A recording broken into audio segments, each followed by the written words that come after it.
салом алейкум тамошобинони муҳтарам. Ман Ҷамшед Ёров ҳуқуқшинос ҳастам. Ба ин барномаи саволу ҷавоб аст.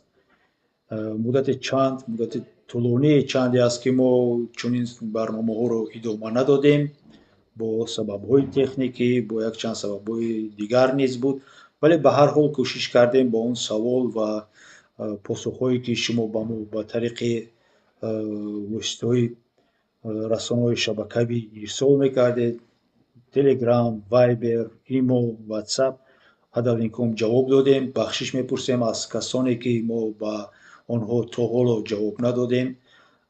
Ин сабаб аз он аст ки муроҷиатҳо бисёр ҳастанд, каме ҳам серкортар будем ва ваъда медиҳем ки ин хатогии худро, ин камбудии худро мо минбаъд такрор намекунем, ислоҳ мешавем. Ва айни ҳол боз як бор дигар хоҳиш мекардам, агар касе бо ба саволи худ ҷавобе нагирифта бошад, илтимос як бори дигар ба мо нависед, ё ин ки ба тариқи галасавой хотиррасон кунед, то ин ки мо дар ҳамон қатори ҳамон сообщениҳо онро ёбему, ҳатман ба шумо ҷавоб кардаем. Дар ин навбат мехостам ба якчанд саволҳое ки охир боз ба мо омаданд ҷавоб гардонам дар муддати камтар кӯтоҳтар. Инак як бора шурӯъ мекунем ва пеш аз шурӯъ кардан аз шумо дӯстони гиромӣ як бор дигар хоҳиш мекунам ки ба канали мо обуна шавед, лайк монед, тавсия диҳед онро ба дӯстону наздиконатон. Савол дошта бошед, комментария дошта бошед, дар зери ин видео ё ки дигар видеои канали мо нависед, то ҳарчи бештар мардум дар бораи ҳуқуқ ва озодиҳои худ бархурдор шаванд ва савияи дониши онҳо низ баланд шавад. Инак саволи якум ҳамин аст ки ба мо шаҳрванде мерасед ки агар дар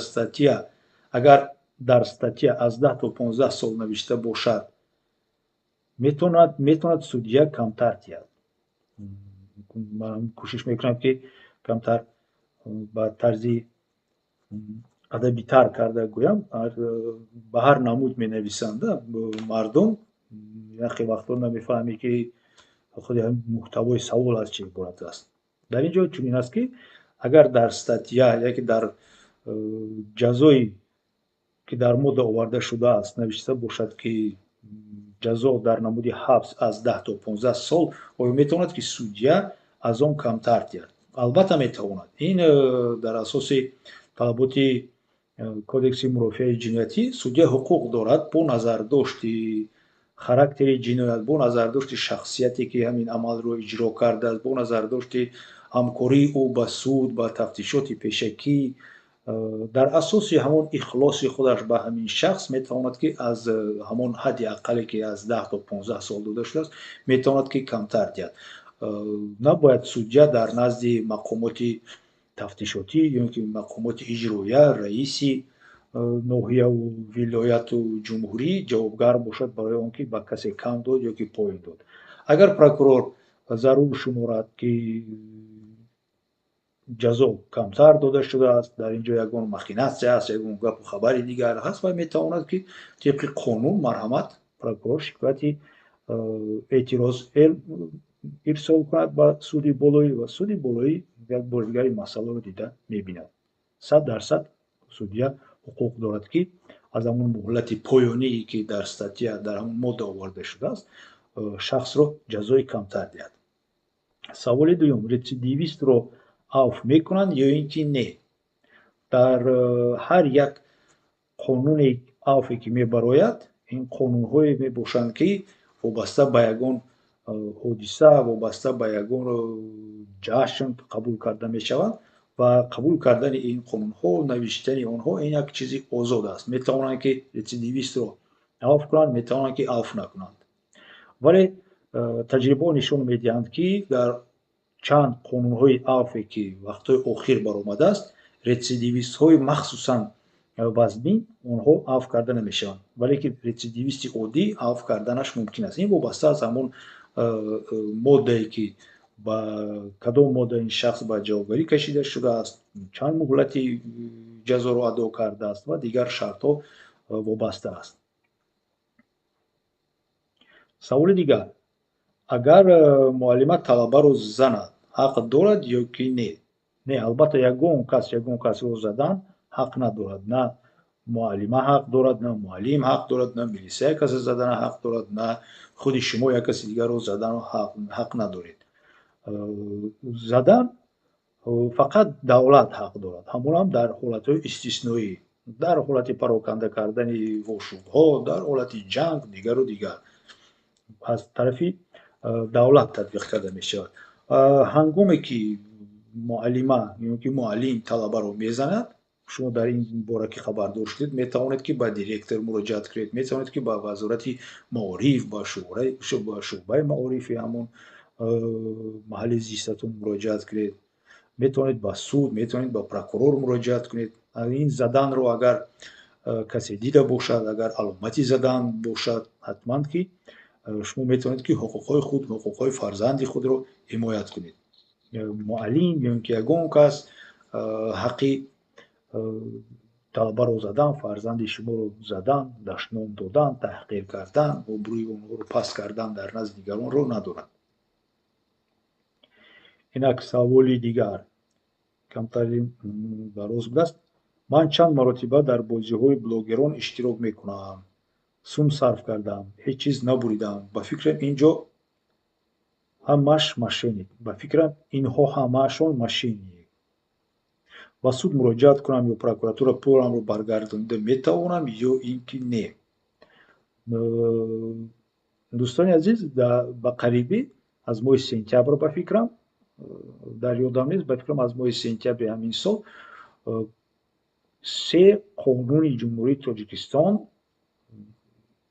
қувваи қонунияшон аз эътибор соқит карда шуд. кодекси гражданӣ қисми 1, қисми 2 ва қисми 3 ва ба ҷои онҳо кодекси шаҳрвандӣ қабул карда шуд, ки дар онҷо маҳз дар бораи ҳамин масъала каме гуфта шудааст ва муҳтавои гап ҳамин аст, ки дар ҳамон шартҳо, дар бозиҳо, қиморбозӣ, шартҳо, блогерон дигароне ки дар асоси таваккалӣ ба вуҷуд меоянд, яъне ки шумо дидаву дониста метавонед ки ҳамин ҷо мумкин шумо ғалаба кунед, мумкин бурд кунед, мумкин аз даст диҳед ягон маблағро, дар асоси таваккалӣ агар бошад, ин ки риск, қонунгузор шуморо ҳимоят карда наметавонад, ба шарте ки агар шумо исбот карда натавонед ки шумо дар ҳамин бозӣ дар асоси бо роҳи фиреб ҳамроҳ шудед, махсусан шуморо фиреб кардан, бо роҳи таҳдид мисол шумо ҳамроҳ шудед, бо роҳи зӯроварӣ, ё ин ки агар исбот карда тавонед ки ҳаминҷа дар байни ташкилкунандагони ҳамин бозӣ ва шахсоне ки ҳамеша ғолиб мебинанд ягон созишнома ё ин ки ягон маслиҳати яктарафаву дутарафа ҳаст ва вуҷуд дорад ки фақат дигар ашхос ғалаба мекунанд. оне ки шумо дар ин бозиҳо иштирок мекунед, ин таваккали худи шумо ҳаст, ин хоҳиши худи шумо ҳаст. таваккал кардед ки бо роҳи осон, бо роҳи тез соҳиби маблағ шавед. дар ин ҷо қонун шуморо ҳимоя карда наметавонад. инак саволи навбатӣ. аз ман як ҳамсоямон қарздор буд, вале вафот кард. ман чӣ гуна метавонам пуламро баргардонида гирам? бояд гуфт ки тибқи қонунгузор, тибқи талаботи қонунгузории оиди мерос, вақте ки шахс вафот мекунад, тамоми амволе ки аз ӯ боқӣ мемонад ва ҳамчунин тамоми қарзе ки аз ӯ мемонад ба меросгузорон бояд тақсим карда шавад. агар ин шахс васиятнома нависта бошаду тамоми амволашро ба касе супорида бошад ё ки ба давлат дода бошад, пас мантиқан шумо бояд ки қарзи худатонро агар исбот карда тавонед, метавонед ки ба давлат ё ин ки шахсе ки ин меросро қабул кардааст пешниҳод кунед ва қарзатонро гиред ҳатман. вале агар ин меросро якчанд шахс, хишовандони ин фавтида қабул карда бошанд, соҳибӣ кунанд ин моликияти аз ӯ мондаро, ин талаботи шумо ба ҳамаи онҳо дахлдор мешавад. онҳо мутаносибан ба ҳамун теъдодашон маблағи қарзи шумо тақсим карда мешавад ва ҳамаи онҳо вазифадор мешаванд ки ҳамин маблағро ба шумо баргардонида диҳанд. ё ин ки як кас метиҳад ба дигарон пардохт мекунад, ин кори онҳо. ҳатман шумо метавонед ки ба ҳамун шахсе ки ё ин ки шахсоне ки мерос амволи аз ин ҳамсоятон мондааст ӯро гирифтааст, ихтиёрӣ дорад, метавонед ки ба ӯ муроҷиат кунед. аввал як бор муроҷиат мекунед, муроҷиат ки нашуд, метавонед ба нотариус, агар он вақт агар меросро онҳо ҳоло қабул накарда бошанд, ё ин ки баъдтар ба суд муроҷиат кунед, ба тариқи судӣ худро ҳимоя карда маблағи қарз додаатонро гиред. саволи дигар низ ба ҳамин қарз вобастагӣ будааст. ман қарз додам, вале шартнома ва ё забонхат надорам. Чӣ хел исбот кунам ки қарз додам? бояд гуфт ки роҳи асосии тасдиқ кардани ки байни шумо шартномаи додугирифти қарзӣ вуҷуд дошт, маҳз ҳамин ягон шартнома аст. тибқи шартнома мисол як кас вухдадор мешавад, ба касе қарз медиҳад, ё ин ки ягон амволро медиҳад, ва тарафи дигар қарзгиранда вазифадор мешавад ки дар муҳлати муайян ҳамин маблағро бармегардонад. агар фоиз навишта шуда бошад, фоизҳоро ишора мекунад, ё ин ки забонхат ҳам ҳамчун ҳуҷҷат, ҳамчун тасдиқи баста шудани шартномаи қарзӣ ҳисобида мешавад. вале агар ин чизҳоро ки шумо ки надошта бошед, ба шумо хеле ҳам мушкил мешавад. ҳарчанде шумо метавонед ки шоҳид даъват кунед, вале мумкин аст ки суд онҳоро қабул накунад, мумкин аст ки суд нишондоди онҳоро ба эътибор нагирад, гӯяд ки ин шахсоне ҳастанд ки наздики шумо ҳастанд, бо шумо як муносибат доранд, гӯё як маслиҳат шумо карда бошед, оиди фишор овардан ба он шахсе ки аз пардохти қарз саркашӣ мекунад. шумо дар ин маврид метавонед мисол ягон SMS пешниҳод кунед, паёмакҳоро пешниҳод кунед, ё шахсеро ё ин ки ягон ҳолатеро ҳамчунин тасдиқи оне ки шумо кӯшиш мекардед ки маблағро аз ин кас гирифтанро пешниҳод кунед. Чӣ мешавад? SMS-е ки шумо ба ӯ равон мекунед, дар он ҷо менависед ки маблағамро кай медиҳӣ, ва шахс ин кор намекунад ки ман маблағ гирифтам, ё ин ки мегӯяд ки дар ҷавоб менависад ки пагоҳ метиҳам, пагоҳи дигар метиҳам, ё ин ки ягон гапи дигар менависаду, вале ки дар ҳамон SMS ӯ рад намекунад ки ман аз ту нагирифтам, дар бораи кадом ту маблағ гап мезанӣ. Ин якум аст. дуюм роҳ, шумо метавонед ки ба хонаи ҳамон ба манзили ҳамон қарздиҳанда чанд маротиба рафта бошед, шояд шуморо ҳамсояҳо дида бошанд, шумо ба ҳамсояҳо гуфта бошед ки ин одам қарздор аст, ман мебиям ин тарашро намекушад, дигару дигар. шумо ин шахсоне ки нисбат ба шумо ба ҳамсоятон наздик аст, ҳамчун шоҳид метавонед даъват кунед. шумо метавонед видео кунед ки ҳамон видеое ки ба манзилаш омадед, ба ҷои кораш омадед, талаб кардеду гирифтед, онро пешниҳод кунед. агар шумо ба ҷои агар пулро ба тариқи бонкӣ равон карда бошед, шумо ҳамон транзаксия мегӯям, гузарондани маблағ, коғази гузарондани маблағро аз ин сурати ҳисоби худатон ба ӯ кас метавонед пешниҳод кунед, ё ин ки агар шумо амвол дода бошед, ҳамон борхатро метавонед ҳамчун далеле ки шумо ба ӯ одам қарз додед. бояд гуфт ки қарз ин маънои вай надорад ки фақат пулро қарз медиҳад. тибқи шартномаи қарз мумкин аст ё пул ҳамчун предмети шарт бошад, ё ин ки метавонад ягон амвол бошад. шумо амвол додед, мисол цехи калбасабарорӣ доред, 1 тонн калбаса ба шахсе додед ки дар бозори Саховат мағоза дорад, вале ӯ ба шумо маблағро барнагардонд ва умуман гуфт ки ман аз шумо ягончи гирифтагӣ нестам. ҳам борхалтаи равон кардани бор бояд бошад, онро пешниҳод мекунед.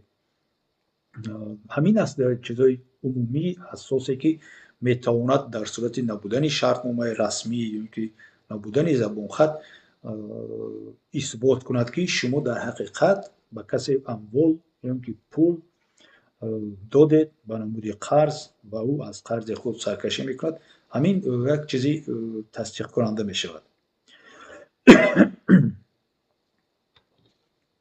ва саволи охирони имрӯза чунин аст ки дар парвандае ман ҳамчун шоҳид ҳастам, вале метарсам иштирок кунам. метавонам ки ман адвокат дошта бошам. дар қонунгузор дар кодекси мурофиавии ҷиноятии ҷумҳурии Тоҷикистон ки тамоми паҳлӯҳои баррасии мурофиаи ҷиноятиро чӣ аз боздошт кардани гумонбаршуда шахс то озод шудану маҳбусӣ шудани ӯ баррасӣ мекунад, ба як низом медарорад. Оварда шудааст, ки адвокат ё ин ки ҳимоятгар фақат барои гумонбаршуда, айбдоршаванда, судшаванда муайян карда шудааст. Барои шоҳид чунин шахс, чунин адвокат лозим нест. Дар ягон ҷои қонунгузор гуфта нашудааст, ки шоҳид метавонад адвокат дошта бошад ҳамчун шоҳид. барое ки ин шахс ки шумо ҳозир менависад, ки ман шоҳид ҳастам, шумо ин шумо ҳастед. Мисол ранги агар мисоли манро гирем, шумо Ҷамшед Ёров ҳастед дар алоҳидагӣ, вале дар ҳамин парванда, дар ҳамин мурофиа шумо шоҳид ҳастед. Шумо як унвон доред, статус доред, шоҳид. Шоҳид наметавонад адвокат дошта бошад дар мурофиа. вале ки Ҷамшед Ёров ки шумо метавонед адвокат дошта бошед. Шумо ягон мушкилӣ дошта бошед, метавонед ки ҳамчун Ҷамшед Ёров рафта ба адвокат муроҷиат кунед, ба ҳуқуқшинос муроҷиат кунед, маслиҳати ҳуқуқӣ гиред аз он кас. Он чӣ тарсе доред, намедонам барои чӣ тарс доред дар ин парванда ҳамчун шоҳид бошед. Агар рафта гӯед, агар тарс дошта бошед аз оне ки шумо ҳамчун шоҳид мумкин аст болои шумо фишор меоварда мешавад аз тарафи судшавандаву гумонбаршаванда, марҳамат, ба суд як бора муроҷиат кунед, ба прокуратура муроҷиат кунед. гӯед, ки ман хавф дорам, вобаста ба оне ки ман дар ин парванда шоҳид ҳастам, шоҳидӣ метиҳам, ман хавфе дорам, ки ба ман, ба наздикони ман, ба яке ё ин ки амволи ман ягон таҳдид шояд шавад аз тарафи судшаванда, наздикони ӯ, ҳамшарикони ҷинояти ӯ, ки дар озодӣ ҳастанд. ва давлат кафолат бояд диҳад ба шумо, ҳимояи шуморо зери ҳимоят қарор диҳад. як тавсияи ман ҳамин аст, ки аввал ҳамин тарсу воҳимаи худатонро шумо рафта ба ҳуқуқшиносе гап занед. Дар Тоҷикистон, дар шаҳри Душанбе пур аст адвокате, ки тайёр ҳаст ба шумо ёрӣ диҳад. ин як парвандаи оддӣ аст, парвандаи он қадарам вазбӣ нест барои онҳо. шумо метавонед равед, гӯед, ки барои чӣ шумо аз чӣ метарсед, ё ин ки агар шумо надонед ки чӣ кор кардан лозим аст дар мурофиа, дар толори судӣ чӣ хел рафтор кардан дар кор аст, чӣ гуфтан дар кор нест, чӣ гуфтан дар кор ҳаст, инро ҳам ба адвокат ба шумо мефаҳмонад. вале он кас наметавонад расмӣ ҳуқуқ ва манфиатҳои шуморо ҳимоя кунад. Адвокат ин мутахассиси соҳаи ҳуқуқ мебошад, ки диплом дорад, ки иҷозат дорад, ба расмият дароварда шуда иҷозати давлатӣ дорад, ки дар мурофиа ҳамчун ҳимоятгари ҳуқуқ ва манфиатҳои шумо бошад. Адвокат ин сафедкунанда нест. ин як чӣ мегӯянд, гуфти русо як сравнение нодуруст аст. Адвокат вазифадор нест, ки шахсро сафед кунад. Адвокат ин шахсе ҳаст, ки профессионале бояд бошад, ки ҳуқуқ ва манфиатҳои шуморо ҳимоят мекунад. шумо ҳазор гунаҳгор ҳам бошеду, банкирам кушта бошеду, реза карда бошед, 100 одамро шумо ҳуқуқ ба ҳимоя доред. барои ҳамин шумо метавонед ба адвокат дилхоҳ кас муроҷиат кунед, тарсу воҳимае ки бар шумо дар вуҷудатон ҳаст гап занед, аз ӯ маслиҳати ҳуқуқӣ гиред. вале ҳамчун шоҳид адвокат гирифта дар мурофиа иштирок карда наметавонед. дӯстони гиромӣ, ин буд якчанд саволе, ки айни ҳол мо ба онҳо ҷавоб надода будем. Ба тариқи интернету дигар воситаҳои интернетӣ ба мо расида буд. ман кӯшиш кардам ба онҳо чӣ хеле ки соддатару оммафаҳм ба шумо фаҳмонам. ва саволҳои дигари шуморо интизор ҳастем. дӯстони гиромӣ, шумо метавонед ба рақамҳое ки мо ҳам дар зери ин видео ва ҳам дар ҳамин видео мо менависем ба шумо ирсол мекунем ба тариқи хатӣ, аз ҳама бештару хубтар ба тариқи хатӣ, ё ин ки ба тариқи шифоҳӣ галасавой равон кунед. аз сабабе ки мо камтар серкор ҳастем, шояд ба зангҳои телефонии шумо ҷавоб надиҳанд. баъд шумо хафа мешавед, ки ана аз худ рафтан дигар ба ягон кас ҷавоб наметиҳанду дигар. илтимос, касе ки то ҳол мо ба саволҳои онҳо ҷавоб надодем, як бори дигар моро хотиррасон кунед, ки мо бинем паёмакҳои шумо боло барояд, мо ҳатман кӯшиш мекунем ваъда медиҳем ҳатто ки ба саволҳои шумо мо ҷавоб медиҳем. ин буд ҳамон эфири имрӯзаи мо. дӯстони гиромӣ, худро эҳтиёт кунед, ба канали мо обуна шавед, ба дӯстон тавсия кунед барномаҳои моро. то боздид.